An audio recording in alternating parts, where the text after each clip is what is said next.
6.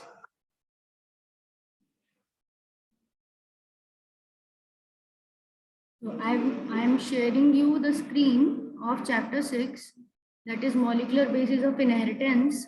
And उसमें हम एक क्विक रिवीजन करके जिस टॉपिक से हम पढ़ रहे थे उस टॉपिक को कर लेंगे रिवाइज. ठीक है.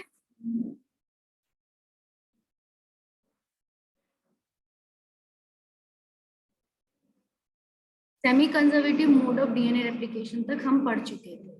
We have discussed the semi conservative mode of DNA replication.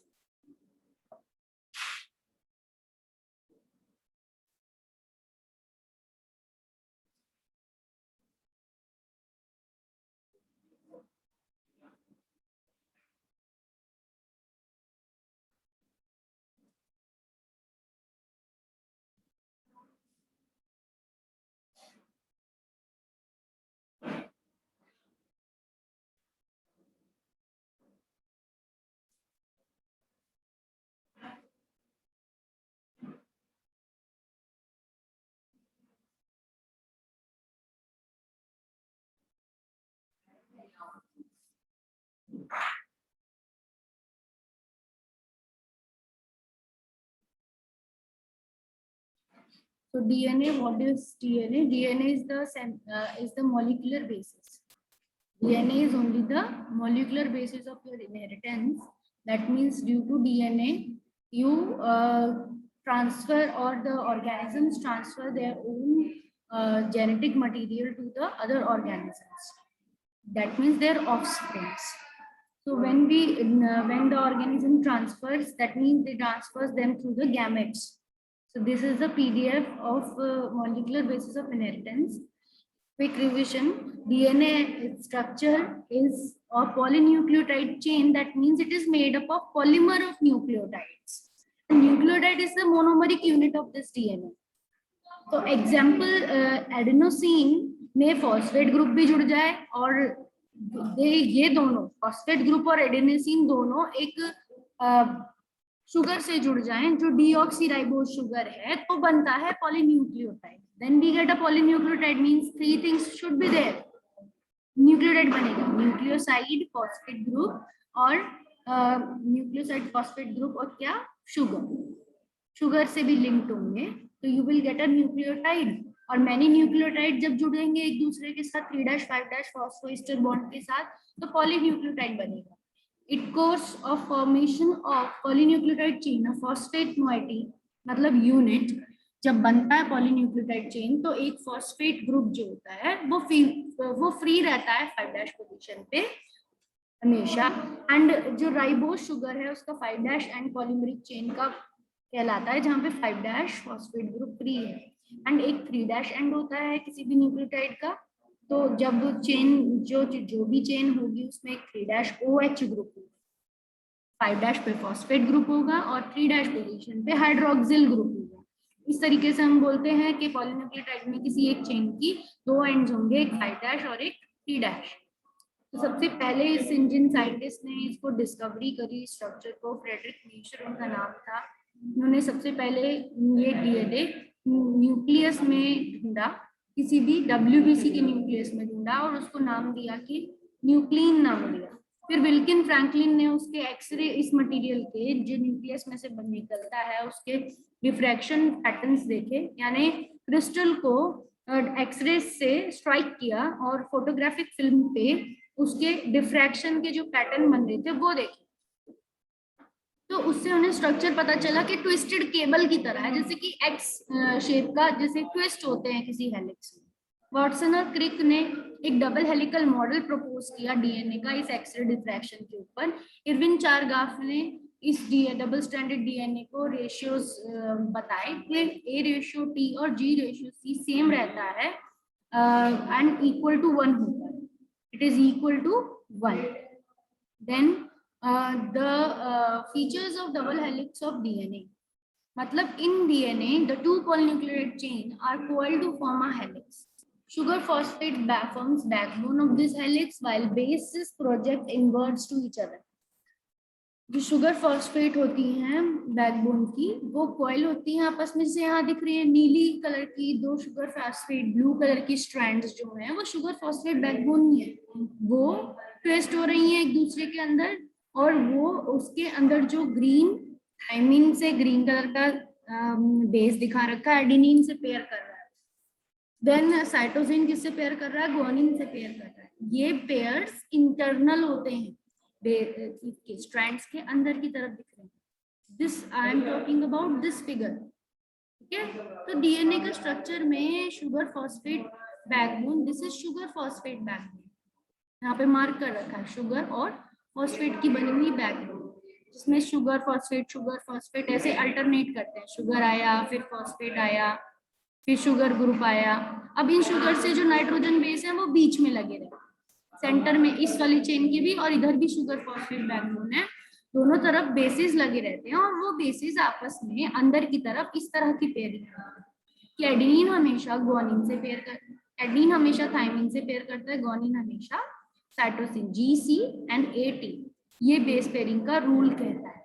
Complementary base pairs with each other through the hydrogen bond, purines always pair with corresponding pyrimidine, adenine pair with thymine to 2 hydrogen bond, while guanine pair with cytosine with 3 hydrogen bonds.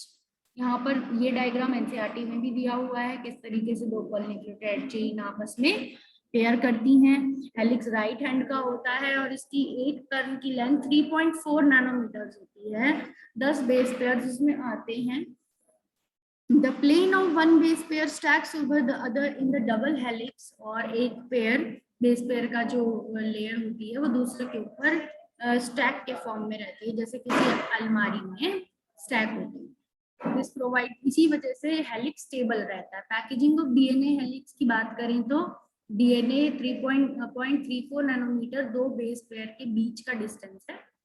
जैसे कि कोई सीढ़ी होती है, सीढ़ी को particular दूरी पे बनाया जाता है, तो मान लो दो स्टेप्स के बीच का दूरी, ऐसे ही है डीएनए हेलिक्स में भी जो बेस पेयर्स हैं वो एक स्टेप्स की तरह ही दिख रहे हैं। ये शुगर फॉस्फेट बैकबोन हो गई, इसमें जो अंदर बेस पेयर्स लग रहे हैं वो एक सीढ़ी की तरह ही, लैडर की तरह ही। तो कह रहे हैं कि दो base pair, consecutive base pair के बीच की दूरी कितनी है, 0.34 नैनोमीटर्स, और 0.34 नैनोमीटर को खोलकर लिख दिया फिर 1 nanometre is equal to 10⁻⁻9 metres.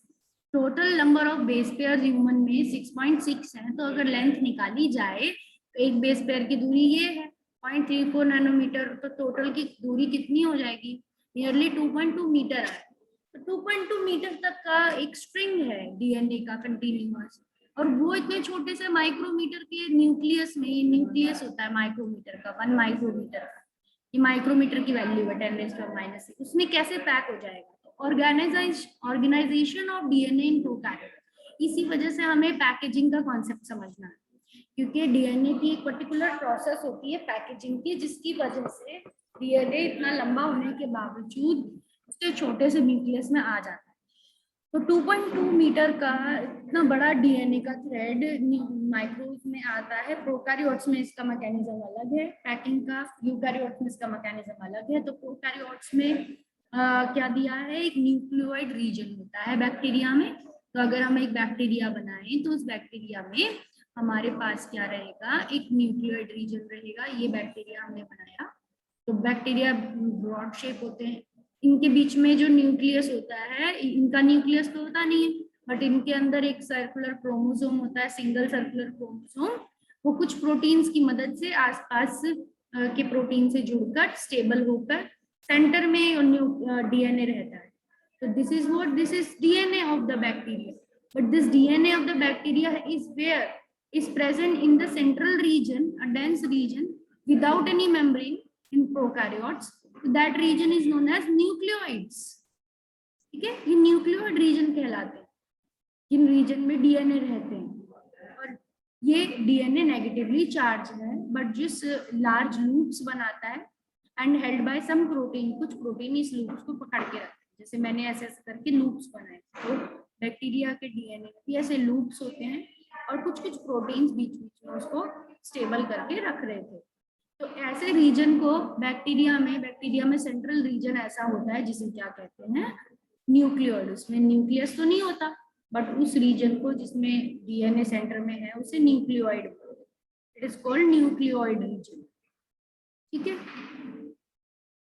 Now coming to organisation of eukaryotes में कैसे होगा, ये तो प्रोकैरियोट्स की बात है, but what will happen in eukaryotes. Eukaryotes में क्योंकि डीएनए कंटेंट ज्यादा है, एक क्रोमोसोम नहीं है, 23 पेयर ऑफ क्रोमोसोम है, तो उसमें क्या करना पड़ेगा। तो यूकैरियोट का सेल कभी हम देखेंगे तो उसमें हमेशा, अगर एनिमल सेल तो सेंटर में न्यूक्लियस रहेगा, प्लांट सेल होता है तो प्लांट सेल में कोने में न्यूक्लियस रहता है क्योंकि सेंटर में उसमें बड़ा सा वैक्यूम रहता है, तो इस वजह से उसका न्यूक्लियस कोने में चला जाता है। तो अब इसके न्यूक्लियस में, दोनों में ही, किसी भी यूकैरियोटिक सेल के न्यूक्लियस में दो मेम्ब्रेन्स का तो लेयर होता है, डबल मेम्ब्रेन का न्यूक्लियस होता है। देन उसके अंदर जो थ्रेड की तरह पूरा जो क्रोमेटिन थ्रेड होता है, जब सेल रेस्ट में होता है तो क्रोमेटिन रहता है, बट जब सेल को डिवाइड होना है तो यही क्रोमेटिन, जो कि थ्रेड जैसा होता है, डीएनए थ्रेड जैसा क्रोमेटिन होता है, तो ये क्रोमेटिन क्या करता है, चेंज हो जाता है क्रोमोसोम्स में, ये पैक हो जाता है और पैक होके ज्यादा कॉइल होके एक एक्स शेप के स्ट्रक्चर जैसा बनाता है, एक्स शेप के स्ट्रक्चर जैसा क्रोमोसोम। ठीक है, तो ऐसे करके एक्स शेप के स्ट्रक्चर्स की तरह क्रोमोसोम बनता है। जो डीएनए का ही थ्रेड होता है हाईली कंडेंस्ड फॉर्म होते हैं, तो पर्टिकुलर नंबर ऑफ क्रोमोसोम्स बनाते हैं। तो DNA positively charge basic protein histone के साथ जुड़ा होता है। ये कैसे बनते हैं क्रोमोसोम, वो स्टेप्स बताए कि पॉजिटिवली बेसिक अमाइनो एसिड से रिच प्रोटीन्स होते हैं histone proteins, that basic proteins are called histone proteins which are rich in positive basic amino acids like lysine, arginine. उनका नेट चार्ज पॉजिटिव होता है इन proteins का, और उसके ऊपर नेगेटिवली चार्ज्ड डीएनए बाइंड हो जाता है। जैसे कि कोई बॉल सी हो और उसके ऊपर हमने, बॉल पूरी पॉजिटिव चार्ज है और उसके ऊपर डीएनए क्या हो रहा है, ऐसे करके हमने लपेट दी, 2 राउंड्स लपेट। तो इस तरीके से डीएनए का थ्रेड इन पॉजिटिवली चार्ज प्रोटीन्स पे लिपटा रहता है, एंड इस स्ट्रक्चर को न्यूक्लियोसोम कहते हैं, जहाँ पर डीएनए का थ्रेड पॉजिटिवली चार्ज हिस्टोन से जुड़ा रहता है। यहाँ पर ऐसे दिखा भी रखा है, पिंक कलर का डीएनए नोट है जो कि ग्रीन कलर के हिस्टोन्स के ऊपर लपेट रखा है। 1 न्यूक्लियोसोम में अप्रॉक्स कितने बेस पेयर का डीएनए उस पर जुड़ा रहता है, 200 बेस पेयर। न्यूक्लियोसोम को क्रोमेटिन में रिजेंबल करते हैं, एक आपको बीड्स ऑन स्ट्रिंग की तरह, जैसे किसी माला में बहुत सारे मोती पिरोए हुए हैं वैसे दिखते हैं। एंड फर्दर पैक, इसी को और पैक करके क्रोमेटिन फाइबर बनता है, और फर्दर कॉइल कंडेंस होने से मेटाफेज के वक्त क्रोमोसोम्स बनते हैं। Non histone chromosomal protein additional set of protein required for packaging of chromatin at higher level.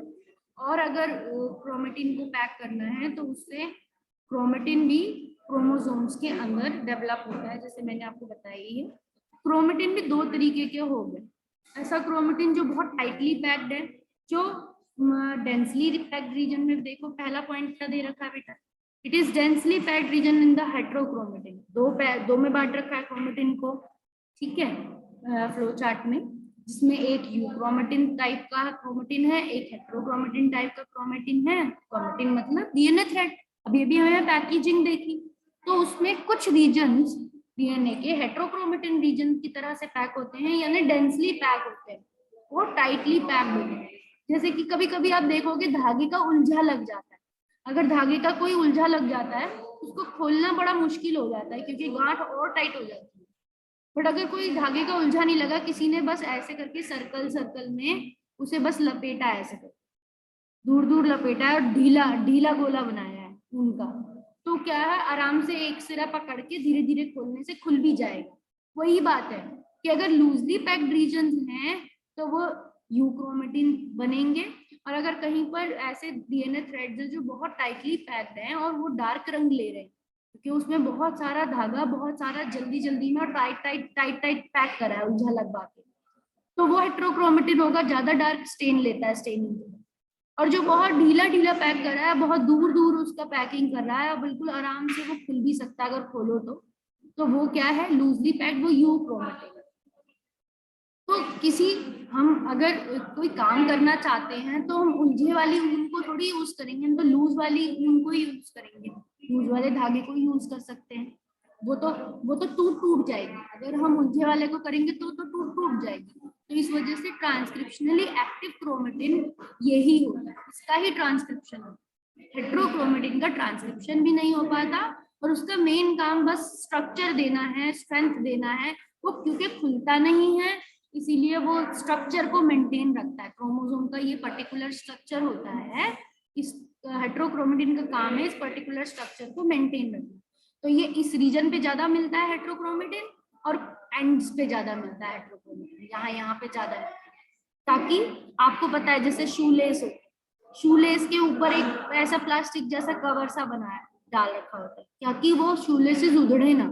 मान लो अगर किसी ने वो पॉइंट शूलेस का यहाँ पर प्लास्टिक का कैप सा पहनाया, कैप बोल सकते हैं। हेट्रोक्रोमेटिन कैपिंग रीजन होती है, बहुत टाइट टाइट थ्रेड से बने हुए होते, तो उधड़े ना जाए, क्रोमोसोम अपने स्ट्रक्चर मेंटेन करें। जबकि ट्रांसक्रिप्शनली एक्टिव क्रोमेटिन जो है वो क्या होता है, वो लूज पैक होता है उसकी transcription. Is it clear? Is it clear to you both? Kavyansh का समझ में आ रहा है? Tell me. If you don't want to say, you can write in chat as well whether you are getting or not.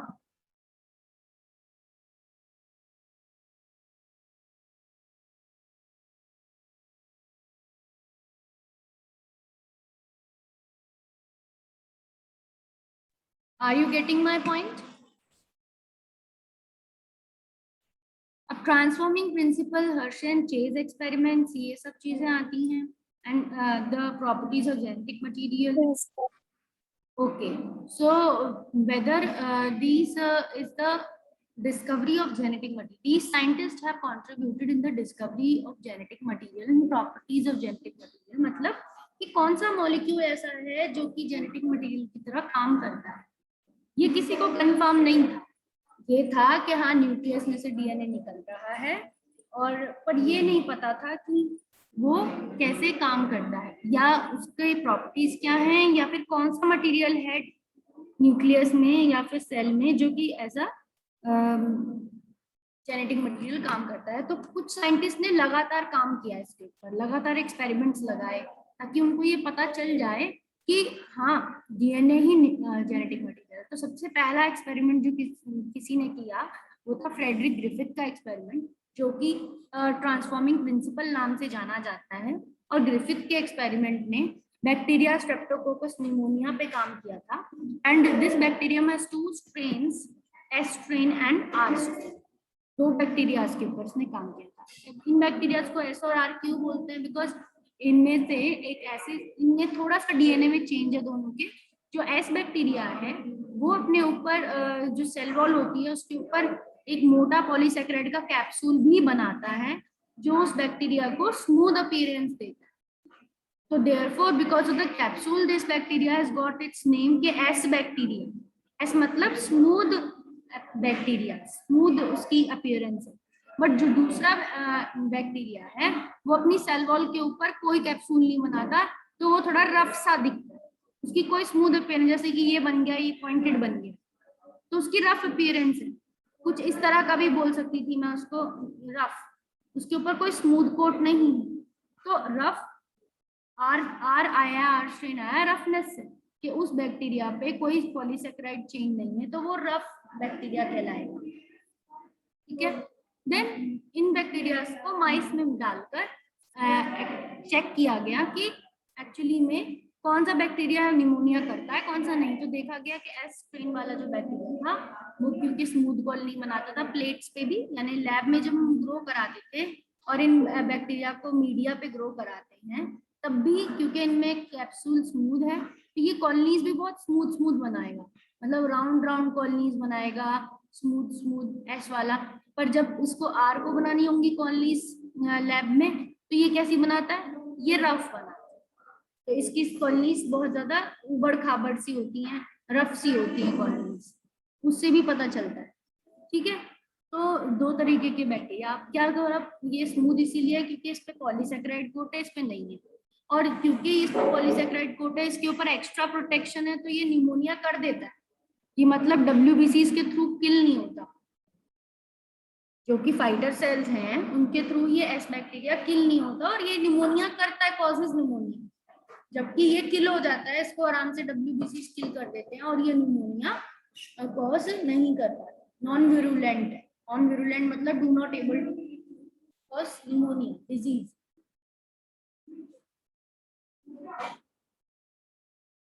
अब इसकी वजह से क्या हुआ, मेरा फास्ट है आज, मेरा फास्ट है, तुम खाना खा रहे हो। तो इसमें ग्रिफिथ एक्सपेरिमेंट है। ग्रिफिथ एक्सपेरिमेंट में क्या हुआ, non virulent does not cause the pneumonia. Then उसके बाद लिविंग विरुलेंट, ये इंजेक्शन करके देखता भी है कि जब लिविंग विरुलेंट मतलब लिविंग एस सेल्स को, जिंदा एस सेल्स को वो माइस में लगाता है, तो माइस डाई हो जाएगा, नेचुरल है, ओबियस है कि माइस डाइड ही होगा। देन उसके बाद क्या हुआ, जब वो लिविंग विरुलेंट को हीट किल कर देता है, और हीट किल करने के बाद लगाता है, तो क्या होता है, तो माइस जिंदा रहता है, क्योंकि हीट किल हो गया था। तो हीट किल होने के बाद उसकी प्रॉपर्टीज डिस्ट्रॉय हो गई, और उसके अंदर जो था, उसके अंदर जो सेल्स थे वो अपना DNA रिलीज कर चुके थे, प्लस उसका कैप्सूल भी थोड़ा डिस्ट्रॉय हो गया होगा। इसीलिए तो कहते हैं कि गर्म करके पानी पीना चाहिए, क्योंकि कभी कभी जो पानी में जो बैक्टीरिया, फॉर एग्जांपल बारिश के वक्त में ज्यादातर, ये कहीं से अगर लीकेज हुआ हो, कोई पानी आ गया जिसमें बैक्टीरिया आ गया, तो वो किल हो जाते हैं। तो माइस जिंदा रहा, बट फिर हीट किल विरुलेंट स्ट्रेन को, हीट किल विरुलेंट स्ट्रेन को, अच्छा थर्ड वाले में है वो heat kill virulent strain, second वाले में क्या है, लिविंग ए विरुलेंट है, मतलब सेकंड वाला जो इमेज है उसमें R वाला डाल है, लिविंग ए विरुलेंट कौन सा वाला है, R वाला। तो सेकंड वाले में R वाला डालने से तो जिंदा ही रहेगा, क्योंकि ये तो वैसे भी it will be, immune system इससे फाइट कर लेता है ए विरुलेंट से, तो उसको बीमारी नहीं। Heat killed virulent strain, heat killed virulent strain से माइस फिर भी जिंदा रहता है, क्योंकि यहाँ पर हीट ने उसे किल कर दिया। ये हीट किल विरुलेंट है यानी S वाला है, बट हीट किल है, कैसा वाला है, हीट किल, HS बोल देंगे, हीट के साथ S वाला है, तो इसमें भी इन्फेक्शन नहीं होता, माइस जिंदा रहता है। बट अब क्या होता है, इन दोनों को मिक्स कर देंगे, जब हम लिविंग R को और हीट किल्ड S को मिक्स कर देते हैं, जो कि थर्ड में दिखा रहे हैं कि इन दोनों को मिक्स कर दिया, living A virulent and heat killed virulent, but इन्होंने नीला दिखा दिया है, या नीला रंग से ना दिखाकर यहाँ रेड रंग से दिखाना चाहिए था, क्योंकि लिविंग ए विरुलेंट वाला ये वाला मिक्स कर देते हैं। ठीक है, तो यहाँ पर लिविंग विरुलेंट होंगे,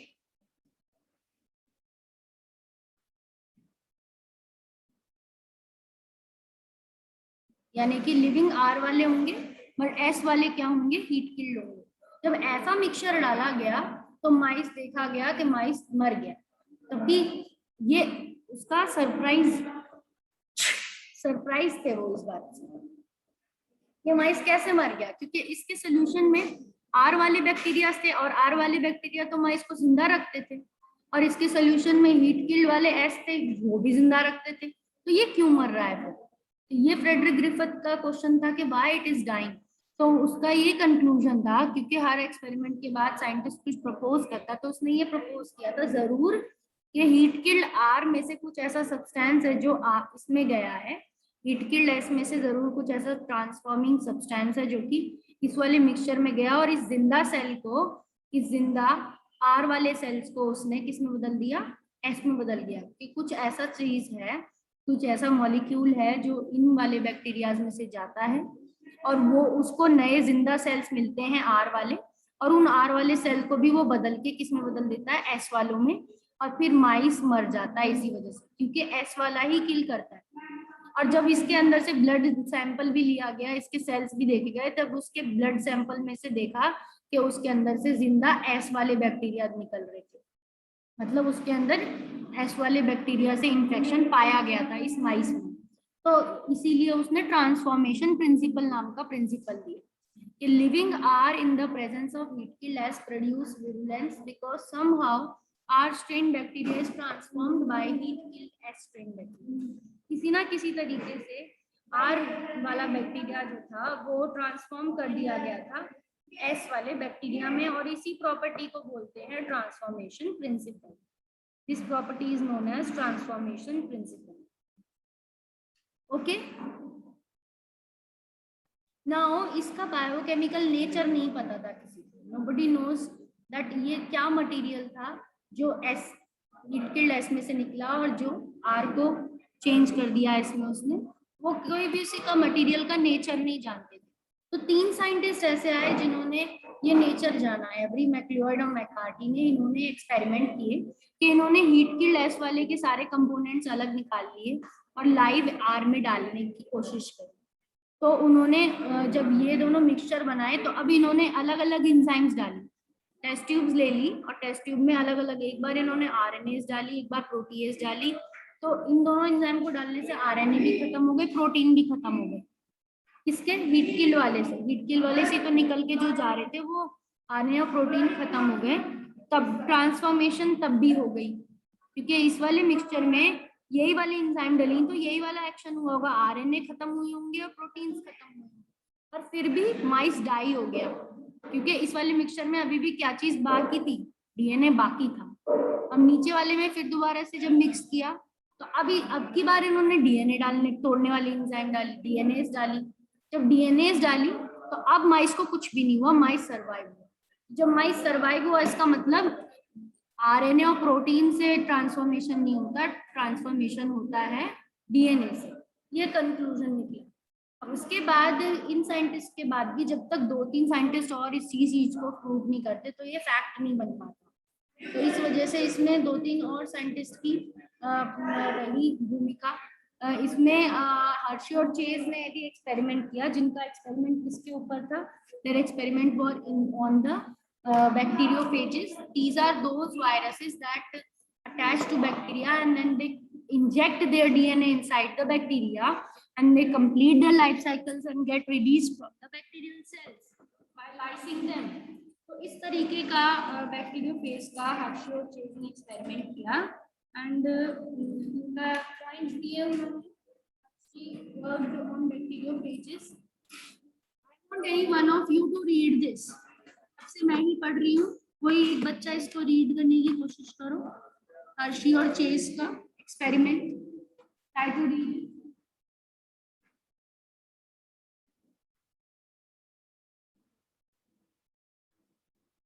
बिकॉज आपकी पार्टिसिपेशन भी होनी चाहिए. Your participation should also be there in the class. Read the steps of the Hershey Chase experiments. What are the steps? Read it. Anushka, Kavya, कोई एक बच्चा रीड करो इसे.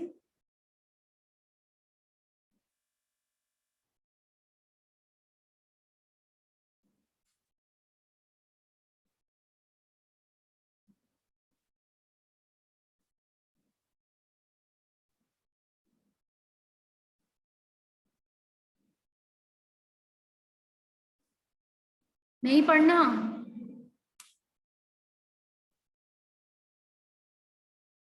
डायग्राम से समझो.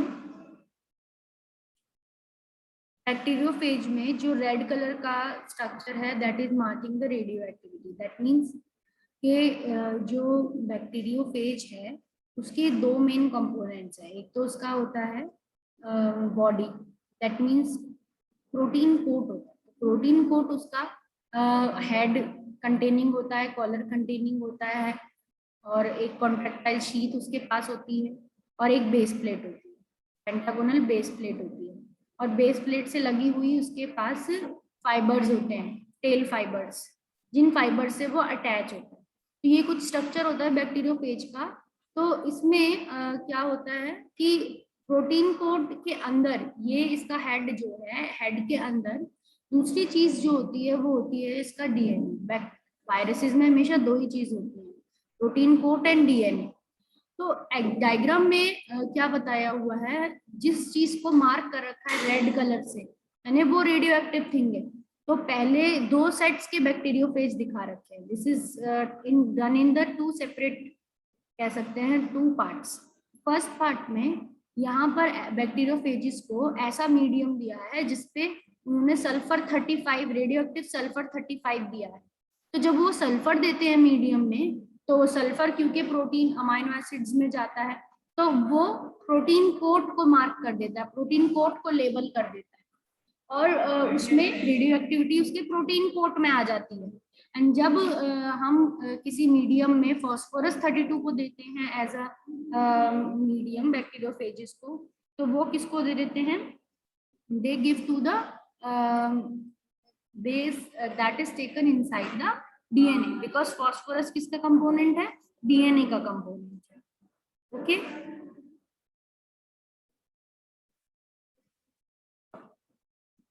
तो DNA की वजह से it is getting red colour inside the DNA portion. तो आप जब देख रहे हो कि सेकंड पहला स्टेप, तो ये हमने इन बैक्टीरियोफेजिस को अलग अलग मीडिया पे ग्रो कराना है। एक को सल्फर कंटेनिंग 35 सल्फर कंटेनिंग, एक को 32। तो जो जिस बैक्टीरियोफेज जिस तरह के मीडियम में ग्रो होगा, वो उस मटेरियल को अपने उसी कंपोनेंट में डालेगा जिसमें वो होता है। तो फास्फोरस हमेशा DNA, क्योंकि फॉस्फेट ग्रुप डीएनए में होता है तो डीएनए लेबल्ड हो जाता है, और सल्फर अमीनो एसिड्स में होते हैं तो प्रोटीन कोड लेबल हो जाता है।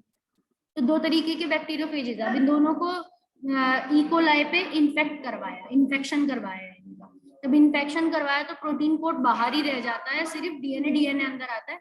तो इसमें डीएनए नॉन रेडियो एक्टिव था, तो काला कलर वाला डीएनए अंदर आया और प्रोटीन रेड कलर वाला बाहर रह गया। इसमें डीएनए रेडियो लेबल्ड था, तो रेड कलर का डीएनए अंदर आया।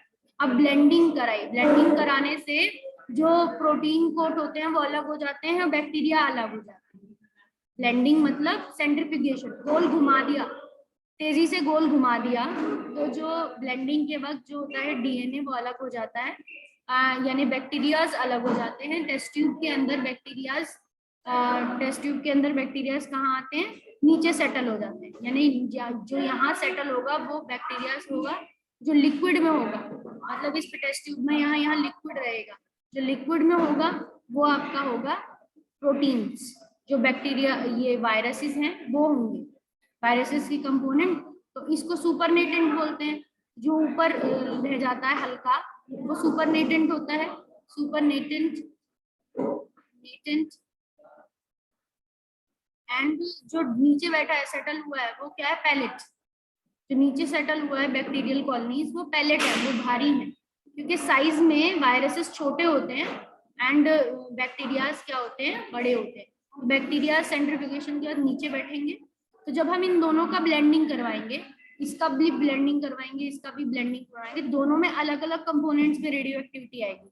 इसमें रेडियो एक्टिविटी डिटेक्टेड इन सुपरनेटेंट, इसमें क्योंकि बाहर रह गए प्रोटीन कोड तो सुपरनेटेंट में रेडियो एक्टिविटी आई। और जब इस वाले सेट को करवाया मतलब सेंट्रीफ्यूगेशन, तो रेडियो एक्टिविटी आई सेल्स के अंदर, पैलेट के अंदर आई रेडियो एक्टिविटी। ठीक है,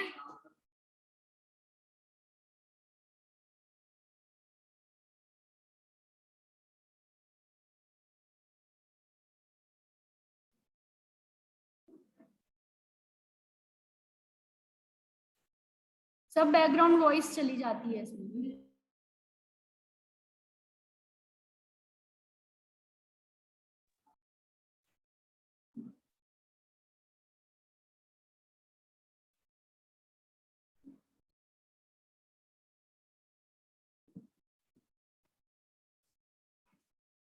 प्रॉपर्टीज ऑफ जेनेटिक मटेरियल।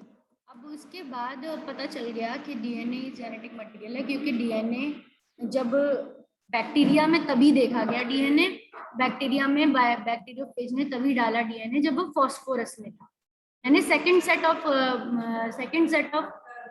जो बैक्टीरियोफेजिस थे जिन्हें हमने रेडियो एक्टिव फास्फोरस वाले बैक्टीरियोफेजिस से इन्फेक्ट किया था, उनमें हमें रेडियो एक्टिविटी किसमें दिखाई दी, radioactivity detected in the cells. और सेल्स में हमेशा डीएनए जाता है, ये कंफर्म था कि सेल्स में बैक्टीरियोफेज का डीएनए जाता है और रेडियो एक्टिविटी सेल्स में दिखी।